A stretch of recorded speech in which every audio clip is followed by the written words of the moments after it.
All right, hello, welcome back, everybody. PayPal and Patreon are down below. If you want to support me, only do so if you actually can, along with the YouTube super whatever buttons. So, a number of new licensing, leasing, purchase rounds for blocks of oil and gas exploration on U.S. government land just got announced recently over the next few years, on top of those that were already scheduled. Mostly offshore stuff, as for the continental US, or the lower 48 as we referred to it back up home. That's basically all that's left. The onshore continental US has been pretty thoroughly swept through.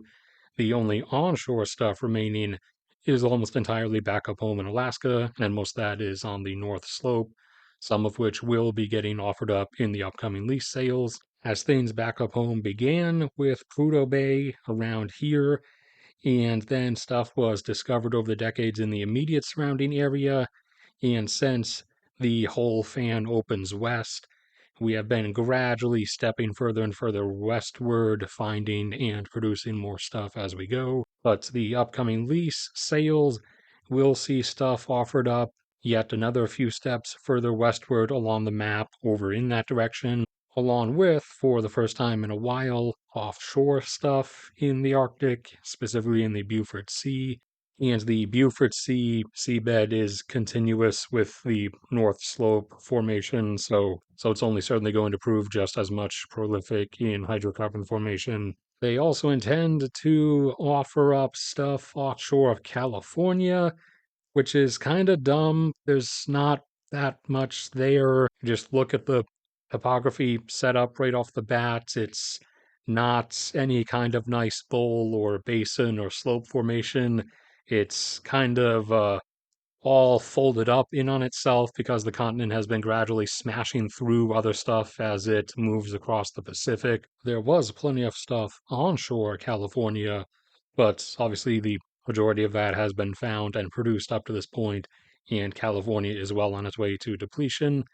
And there was some offshore of California that was found and started producing back in the 70s and 80s, but it was not that much, and most of that is depleted at this point, and there's just not really going to be that much there.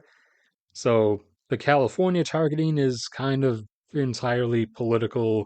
It's just part of the current US administration's personal grudge match against the state of California, the North Slope back up home in Alaska, and the remaining untouched portions of the Gulf down in the southern US are the only remaining portions of the US that are actually worth something oil and gas wise, or that have a lot of undiscovered stuff remaining. And thusly, to no surprise, the majority of the other oil and gas sales that are planned over the coming years are going to be in Gulf waters, primarily moving out into the remaining deeper portions, as most of the stuff close to the coast has been worked through. But that nice curved bowl basin formation offshore of Texas has not really been touched all that much compared to offshore of Louisiana.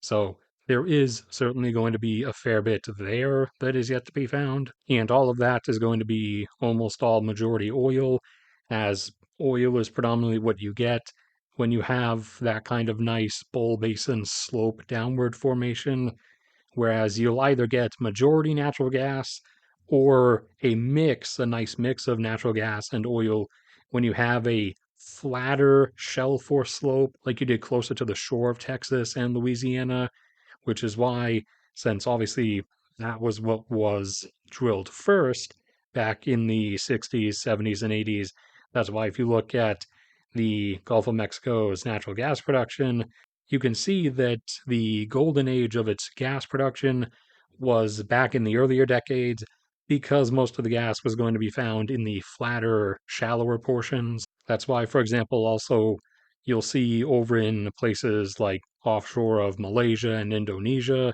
where the sea is very shallow and almost entirely flat, the overwhelming majority of what they find offshore of those two countries is almost entirely natural gas, just because that's the general pattern that you see. Whereas sloping bowl basins or just general offshore gentle slopes overall, like offshore of Brazil, for example, you will tend to find majority oil. And so that's also why, since they are apparently going to be offering offshore blocks offshore of Western Florida and on the portions closer to the coast, you can see it is pretty decently flat. So there would likely be a decent mix, at least, of natural gas alongside the oil. And there was actually offshore oil production off of Western Florida a while ago, a few decades ago. So we do already have past confirmation that there is stuff there. It's not, we're not going in totally blind. We have seen, or we have proven, that the geology underlying the topography is contiguous with the rest of the Gulf. So that's the general setup and expectations for the planned stuff that's coming. But anyways, yes, quite a bit of stuff is still out there in the Gulf. Quite a bit of stuff is still left to be found in the North Slope. Not really that much is going to be there offshore of California. And that's it for this one. Thank you everybody for sticking around and listening. Like if you enjoyed, subscribe if you haven't already. PayPal and Patreon are down there with the YouTube super buttons too, or whatever. If you want to support me, only do so if you actually can. There's a link in the top pinned comment to my cat's YouTube channel. May God bless and protect all of you, and I will see you all around next time.